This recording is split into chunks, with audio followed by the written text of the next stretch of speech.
പ്രിയപ്പെട്ട OIOP പ്രവർത്തകരെ,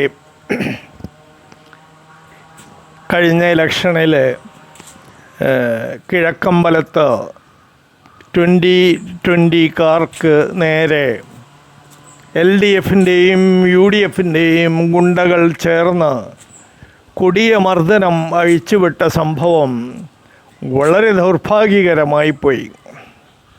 പ്രിയപ്പെട്ട OIP പ്രവർത്തകരെ, 2020-യുടെ അഭൂതപൂർവമായ വളർച്ച ആണ് ഈ പാർട്ടി ഗുണ്ടകൾക്ക് നിയമം കയ്യിലെടുക്കാൻ, അല്ലെങ്കിൽ നിയമത്തിനെതിരായി പ്രവർത്തിക്കാൻ, അവിടെ 14 കൊല്ലമായി താമസിക്കുന്ന സമ്മതിദാന അവകാശം ഉള്ള ഒരാളെ ആ നാട്ടുകാരനല്ല എന്ന് പറഞ്ഞ് അവരെ കയ്യേറ്റം ചെയ്യാനും ഉപദ്രവിക്കാനും തങ്ങളുടെ കുടുംബത്തിൻ്റെ മുന്നിലും പോലീസുകാരുടെ മുന്നിലും ഇട്ട് തല്ലിച്ചതയ്ക്കുന്ന രംഗങ്ങൾ നാം ഇപ്പോൾ 2-3 ദിവസമായിട്ട് വാട്സാപ്പിലൂടെ കണ്ടുകൊണ്ടിരിക്കുകയാണ്.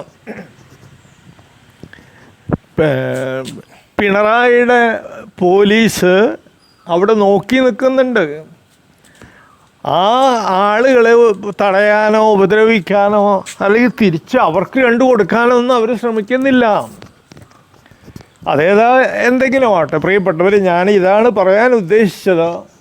ഈ നിലയ്ക്ക് OIOPയുടെ വളർച്ച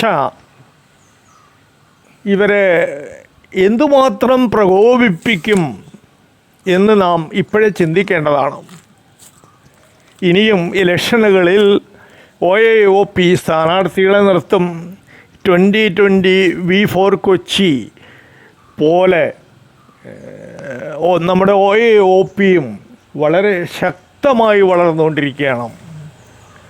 ഈ വളർച്ച ഇവിടുത്തെ UDFിനെയും LDFിനെയും വളരെയേറെ അലോസരപ്പെടുത്തുന്നുണ്ട്. ഈ കിഴക്കമ്പലത്ത് സംഭവിച്ചത് തന്നെ OIOPയോടും ഇവർ നാളെ പ്രവർത്തിക്കും എന്നത് നാം ഇന്നേ മനസ്സിലാക്കേണ്ട ഒരു വസ്തുതയാണ്.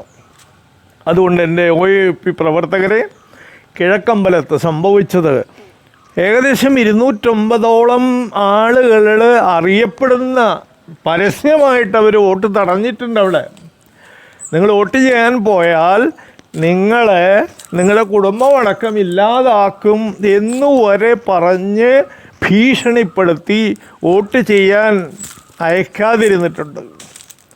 അതിൽ ബൂത്തിലേക്ക് അവരുടെ നിർദ്ദേശം പാലിക്കാതെ ബൂത്തിലേക്ക് വന്നവരെയാണ് തല്ലിച്ചതയ്ക്കുന്ന രംഗങ്ങൾ നാം കണ്ടത്.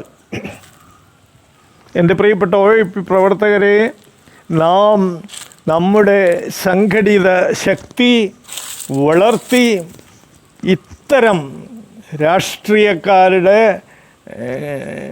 കുൽസിത പ്രവർത്തനങ്ങളെ അല്ലെങ്കിൽ അടിച്ചമർത്തലുകളെ നേരിടേണ്ടതാണ്. ഇവിടെ നാം രാഷ്ട്രീയം നോക്കി നിന്നാൽ നാം പരാജയപ്പെടും. പല രാഷ്ട്രീയ പാർട്ടിക്കാരുമുണ്ട് OIP, ഞാൻ സമ്മതിച്ചു.